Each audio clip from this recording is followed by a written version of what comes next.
method to do that. I mean, if we just, we do normal human-centric or user-centric research, and it feeds some insights, and then we work on that basis. But there is no, mechanism to introduce this filter.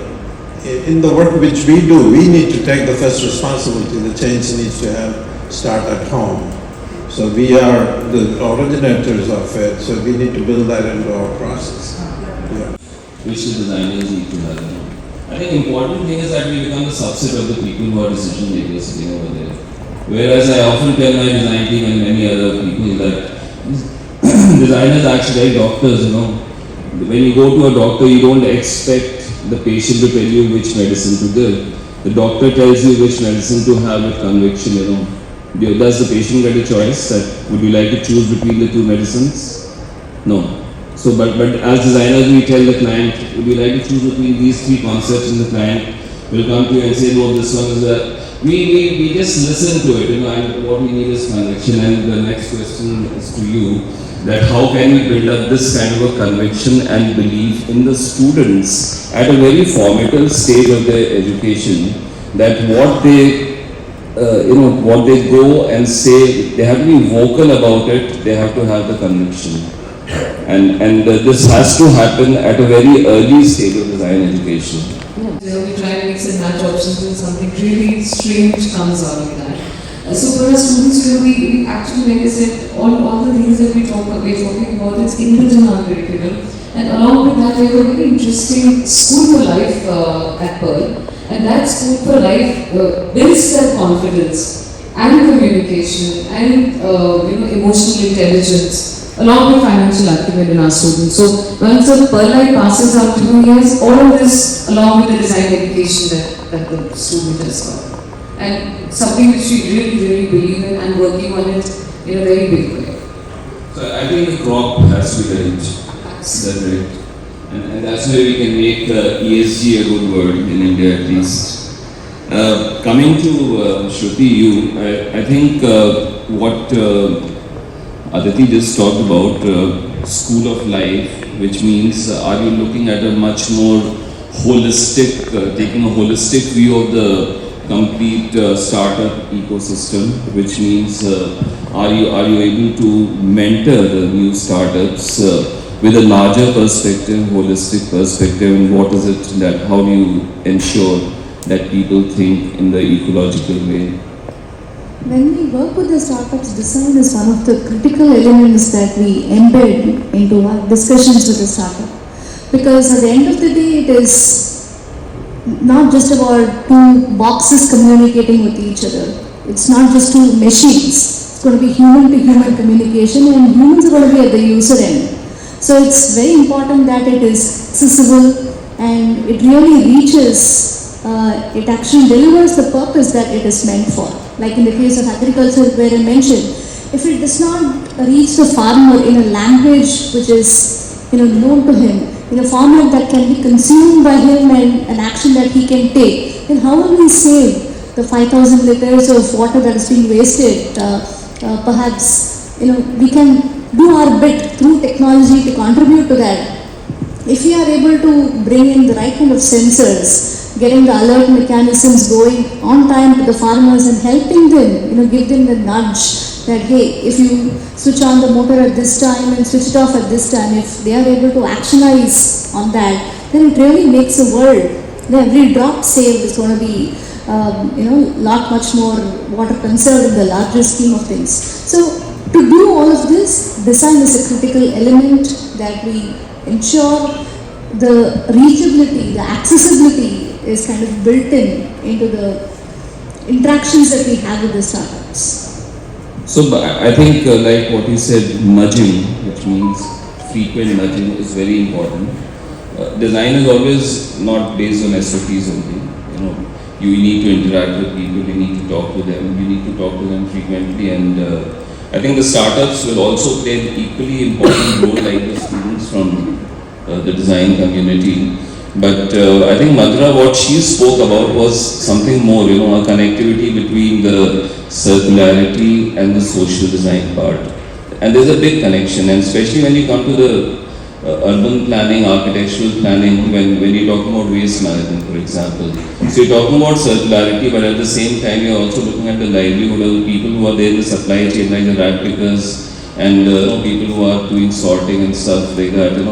So how do you think this whole equation between circularity and social design could be actually taken to the next level? We can raise the bar for the standard of life for people who are involved in these kind of activities.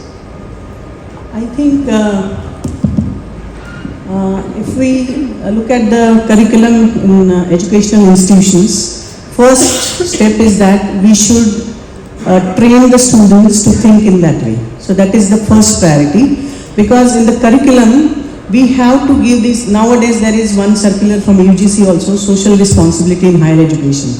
But what is happening on the ground, just for the sake of circular came from UGC and the people are offering that, instead we should give some kind of projects to the students so that students can go to the community, they should talk to them, they should involve them, they should try to find out the challenges faced by the community and take that topic as a research or a seminar or a project. This is one thing. Second thing, I think there should be a collaboration between industry, academia and government. We don't treat water well. I'm sorry about cribbing here, but every time I see water, still water in India, with all the garbage thrown at it, I realize this great resource is gold sitting there. We are not using it. We are not processing it well. We are not handling it well. At the top, at Rishikesh, the water is great, but by the time it gets to the holy gods, it's gone. So how can we kind of preserve that? So just take one aspect of our consumption and target it and solve it in many levels. I'm just using that as an example, but there could be many other processes we can target. So I think what you really meant was that how can we respect our natural resources, which was part of our legacy and our culture, respecting the natural resources, nature. But I think it is eroded to quite an extent. So I was just thinking that institute like say Third or any design school would they think about creating these kind of disciplines where there's something called green design, for example. Can you have a discipline instead of product design? Is there something called green design, or is there something called livelihood design, for example? Because a large part of India actually is in the informal sector, but nobody has actually touched upon design with them. And can we combine these two things? These are inbuilt, they're part of our curriculum. Our students are trained on it, they take up projects around it as well. And they are interlinked, you're right. They go to these communities, as Madhura said, it should just not be on paper. So our students go live in these communities, understand the principal livelihood of the people there, and then assess it and give their reports on it. Also, as far as green design is concerned, we take it very seriously as an academy as well. So currently we are in the process, we've just audited, we've done a green audit of all our campuses so that we make better use of the resources and energy. And Professor Vyas, who is our mentor, resource person for such requirement. My first question was that, sir, I don't know anything about design. And neither design nor design education. I'm a man of entrepreneurship education. I've been involved in academic and several other developmental interventions. So my knowledge on design is very limited. Let me admit that. Having said so, when Professor Vyas encouraged me to talk about entrepreneurship, I believe that no entrepreneurship education course is complete without having a focus on design education. This is what we have realized. And any course that we teach in entrepreneurship, it has some component on design. Design education, designing your product or prototype, designing your marketing strategy, designing your plant layout, machinery, designing anything that you want to undertake. And therefore I understand that design plays very, very important role in entrepreneurial success. I was thinking that several products which become very attractive and which have been able to establish itself, it is not just the value of the product, that content, but the way it has been packaged, the way it has been designed, how attractive it is, how durable it is. I recollected one example that earlier we all had seen that potato wafers were coming in the transparent polythene, and there was one company, Uncle Chips, the nitrogen packaging design when they introduced, not only it attracted the kids, they thought that it looks much bigger and that we have this, but also it protected the products, it increased the value. So design is very, very important. If we look at the national education policy, which has been unleashed 2-3 years back, 2020, there is a substantial focus on creativity, innovation, and several such skills which are directly related to the design thinking, being creative on the job. And I believe that the way we teach students lessons on creativity, craft, etc., it encourages their thinking about designing. We have an incubation center also. About 125 startups are there in the name of CREDL, Center for Advancing and Launching Enterprises. And one of the critical requirements of these startups is, whenever they come and interact with the industry mentors, they discuss and they take suggestions about the product design. This is the first requirement. So this is the product that we have designed. What is your input? What is your suggestion on that? So it starts from there. And for existing entrepreneurs also, if you visit their locations, their plants, you will find a number of opportunities for designing, for optimizing the space utilization. This is what we have worked whenever under certain interventions with existing entrepreneurs as well. I have one or two examples with which my institute has been directly involved. There are two interventions, one with the government supported, Gujarat government supported, and other in the similar domain we had support from the CSR partner, HSBC Bank. And both looked at strengthening, developing handloom, handicraft, artisanal products, etc. One is Hastakala Setu of Government of Gujarat, where we are the knowledge partner. We are working in the entire state since last 2.5 years. And we are working with all those with the weaver community. So there are several requirements, compliance, like engaging them, providing artisan cards, etc. But the success of this intervention depends on the experts that we have been able to access to and mobilize for the artisans, which includes Professor Vyas and his team of resource persons who have worked with these artisans, and right from color combinations to the design and the product. Because of this, the product or the project has been very, very successful. Key challenges, what are the current challenges that the kind of disruption and transition in technology that is happening, which is bringing into the landscape of education, especially in India, and how animation industry specifically is coping up and bringing those values into the education system. So I think these are the things which I want to focus on. Thank you.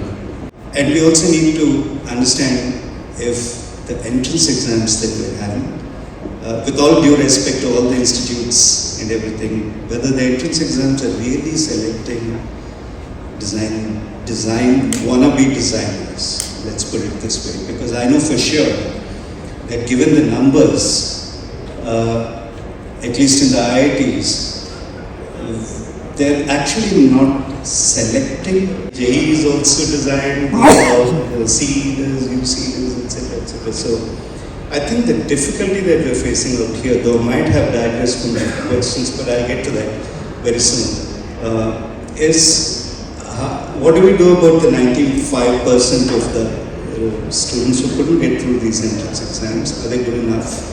And what are various institutions doing to teach them design, right? So that's one big question that we have. So it's always a big challenge to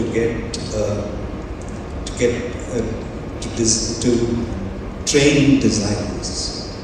And because of this, a small example, in IIT Bombay, what has happened is they decided that they're going to change the course curriculum in BTech, and they're going to include a lot of design credits, right? That's a good thing, but what happened was every BTech student in IIT has to do 18 to 22 credits of design courses. All of a sudden you have 1,800 students who the design department has to teach, and it's not scaled up by the friends. And so that challenge of trying to get people who can teach design is always there, and that's the biggest problem right now. And so we have to cater to these two things. I think going forward, that's going to be our biggest challenge. What I want to talk about is, apart from the questions that you asked, are certain challenges that the design education field is facing currently. When we started out, when I was doing my MDes, we had around 10 or 15 students in the classroom, and that's about it. IDC at that time used to offer only masters in design, and we had around 10 students sitting, and it was almost sitting across a dining table. And that's typically how kindergarten kids learn. They sit across the table, and that's when people are their most creative. And then later, sometime we have the teacher here and all the students sitting across in hierarchy, and then they lose their creativity at that point of time. So the biggest challenge I feel is the scaling up of the whole thing, and how design institutes are finding it so difficult to cope with scaling up. Which is, for example, if I take the example of IIT Bombay, IDC in IIT Bombay, or NID, animation field, but there was just one studio in Bombay, which was like a 40 square feet studio called Ram Mohan Biographics, and Ram Mohan is considered as the father of the animation industry in India. So I trained under him for some time. In 1987, and Professor Purohit brings over 25 years of experience to this particular discussion. Having worked with Oro Service, D. Auroville, and later serving as an associate professor at MIET Gondia and as professor head of department and principal at PCE&A, FADS, FADS, PIADS, Nagpur, he assumed the role of principal and director at IDEA's Institute of Design, Education and Architectural Studies, Nagpur, since 2009.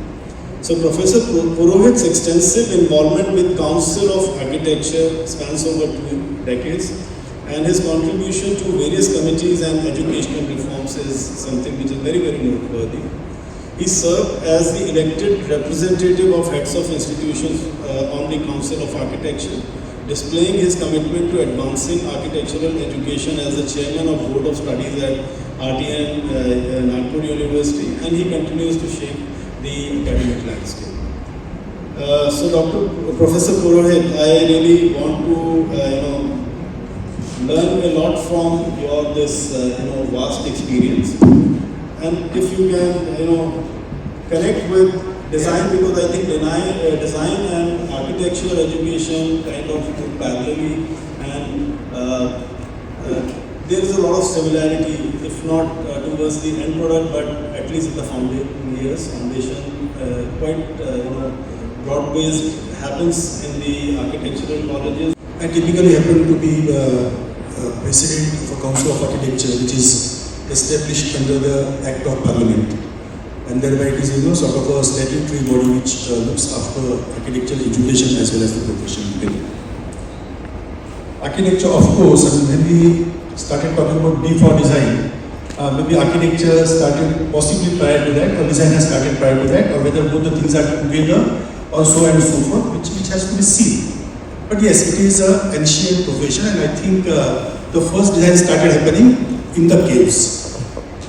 So whether the paintings came first, or the concept of the habitat came first, that needs to be again re-examined. Nevertheless, I think design is the natural instinct in the human beings. Now it starts with that.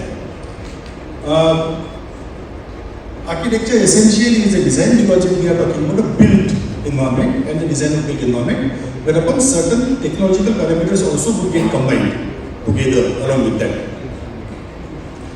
Having said that, as such, I have seen that the architects with their education are seamlessly shifting from architecture to whatever design which we are talking about, and the set, starting from maybe animation design, we are talking about the product design, to maybe we are talking about the industrial design, and whatever comes under that. As such, architects traditionally are doing that. Set designing, they will be part of it. In fact, interestingly, as such, one of my students who was working with the interior designer, I keep on telling this kind of incidents that so this interior designer was designing interiors of a star, and that star lady had basically vanity van, and that vanity van was designed by a wife of a superstar, and that didn't work. And so she came to an interior designer saying that I want to have certain corrections in my vanity van, but then I cannot go to the so-called designs. But now at least we are realizing that no, we need to have our own impact. If we want to have our own impact, as we have to have our originality in the design. If that is so, as such, then maybe also what are the services need also to be protected. Otherwise, everyone would enter into it. I was reading certain articles while coming prior to this, as such, and people are saying that designers are born. Designers are born and they are teaching. There's a problem. You are supposed to actually, yes, aptitude could be there. Aptitude is there, and if aptitude is there, then let us sort of train them, define them, bring them to a level, because there is a sort of a technology interface which is very, very important. So technology interface is something which needs to be taught. There's a lot of discipline with which asset things would happen. So it is not just like that acting normal it would not work. I don't know, poetry may not be taught. Grammar will be taught, language will be taught. And I think that experience you can learn. And here is something which needs to change, is the first thing which I would like to say. What I mean by this is that, design per se as a process which every discipline should understand. I have recently noticed if a business school is talking about environment sustainability, I'm sure they have certain aspects of design education integrated into their courses. Similarly, they have started understanding the product part of things. So, it's not just marketing, it's the emotions, it's the empathy towards the users, and so many different aspects that I believe that design education per se is not really separate. It is more of an integral part of all the other education. And when you say that it is a separate education, it would mean that this set of students are undergoing a certain set of training, which is very rigorous in understanding an unknown problem, completely undefined problem, and they understand that it's a non-linear iterative process. I think it was Professor Kant who was talking about human-centric and inclusive design. Think about on a factory floor, when you're designing a manufacturing process and you are taking into account ergonomics, okay? And if you look at our factory, if you went to the 747 line, which we just completed the production of finally after over 50 years, last year, you would have seen mechanics in this position during the day. You're going to get a massive amount of back strain, a massive amount of lower lumbar injuries, and there's a massive human cost to that manufacturing. It's human-centered design that a lot of which we do actually here in India, to completely revamp our manufacturing processes so that it can, the equipment can, and the products that are on the line can be brought to our people in the factories, wherever they are around the world, in an ergonomic, human-centric way. As you think about some of the work that we do in terms of differently abled people on our lines, how do we reorient our lines for them to be worked with people who are hard of hearing or have vision loss or things like that? That is innovative design for process and manufacturing that can do that. And we've been able to do that and have skilling programs that are dependent on those design processes here in India and around the world. In this sentence, which is the Airbus purpose, you have all the ingredients, all the elements which need to be considered in terms of challenges for today design in aerospace, more than that for tomorrow challenges. If I start first by sustainability, it has been already widely discussed this afternoon. It has been even illustrated with my two colleagues in their presentation. You have to consider that aerospace represents more or less 2% of the CO2 emission, global warming. And without any offense to all the different manufacturers we have in the world, but one can say that Airbus and Boeing on this 2% represent more or less 1% each. Meaning that we have a social responsibility as being one of the key players in aerospace, generating such impact and sustainability to properly address it. It's a must. The future of aviation, today aviation, need to be decarbonized. And every energy, every design solution need to consider this element. And it's not limited to the fuel, it's not limited to the SAF, it's not limited to hydrogen. In all the design solutions we are implementing, we need to consider that. If we look at safe and united world, you have here also two main challenges we need to be considered. Safety, we are there to transport people. At the time I'm discussing, there is a 500,000 person just now who are flying on an Airbus product. We have also a social responsibility to ensure that our products are safe for flight and are able to transport one person to a point A, from point A to point B in a safe manner. In a united world, we are there to connect people, and all our design solutions need to consider that. If you look at the history of Airbus in India, and notably when it has started, it's more or less intrinsic with the origin of Airbus. Airbus has been created more than 50 years ago, close to 60 years ago. And when you look at here, this slide, 60 years ago we started our collaboration, our partnership, our engagement with India. I'm just reminding this element because it is a continuous development journey which has been implemented over the years. And today, where are we? We are present in 3-4 main regions, obviously Delhi, in which we have the headquarters and also our training center, in order to support the growing development markets. We have notably with two prime operator Indigo and Air India.